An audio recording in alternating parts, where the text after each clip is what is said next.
2016 was a strange year. It seems that everybody died or left and everything went pear-shaped. In contrast to what was going on in the rest of the world though, Google was pretty quiet. But a few things were put in motion that will have an effect in 2017. In particular, local search is likely to change a fair bit, so here's how you can optimise your site.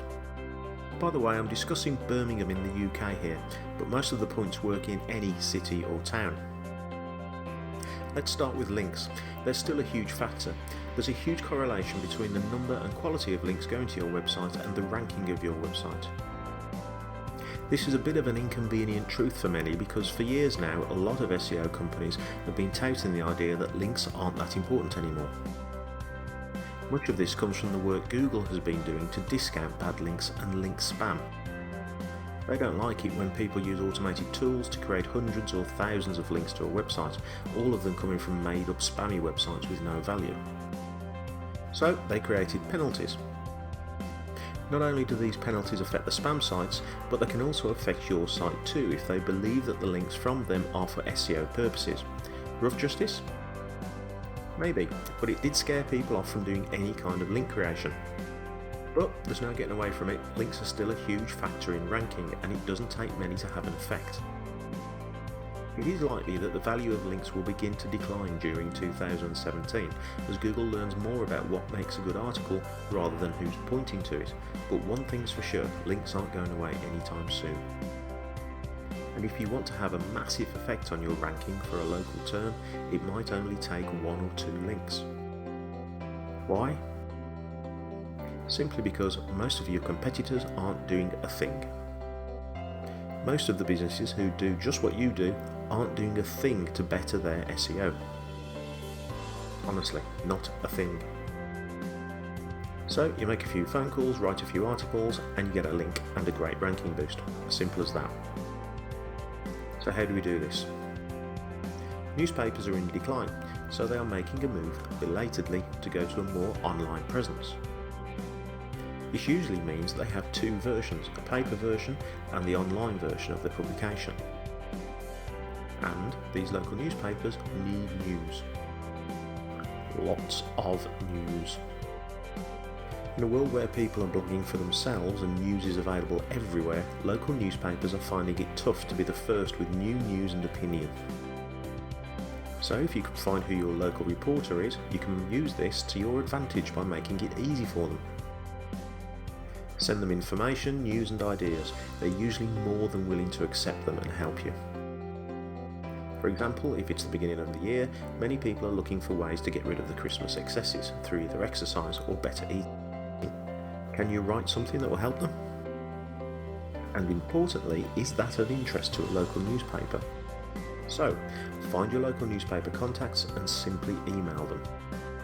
Ask them if they accept contributions or if they have any special articles coming up, and get writing. Another thing to set up is Google My Business. This is Google's own local directory, and it's pretty essential that you have your business listed. You should also optimise it fully, including lots of images of your business, the staff, the outside, the inside, and some of your products. These images should again have file names that mention your town and the products that you sell. mountainbikesbirmingham.jpg, for example. Or maybe a picture of one of your bikes on a trail with a relevant file name and alt tag filled out. Each subtle mention of your area and what you sell is a point towards helping your site to rank locally.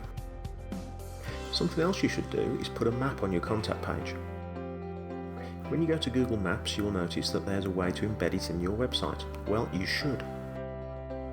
I've noticed that some websites place a screenshot of the map. Well, that's no good.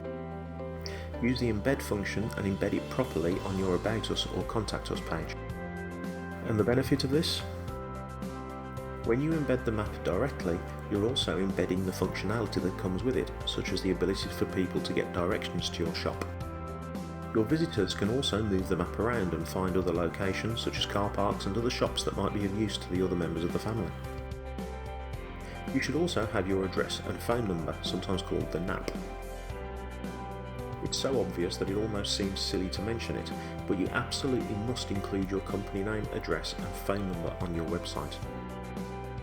However, you should go a little bit further and use something called schema markup. This might seem as if we're strolling into a bit of technical SEO here, but it's actually not that difficult at all, and in most cases it can be done by using a plugin. So what does schema markup do? Google is very adept at extracting the information it needs from websites, but it also likes it when you give it a helping hand. In this case, the helping hand is to tell it exactly what your address is by wrapping it in HTML tags that explain which bit is the name, which is the street, the area, the phone number, etc. It's extremely easy to do, but you might want to get your developer to look at it. Ideally, your phone number and email address should be in the header of your page, and the full address of your business in the footer, so they both appear on every page. Finally, local information. Many websites never do this, but it's an absolutely brilliant technique for easily increasing your local search term relevancy.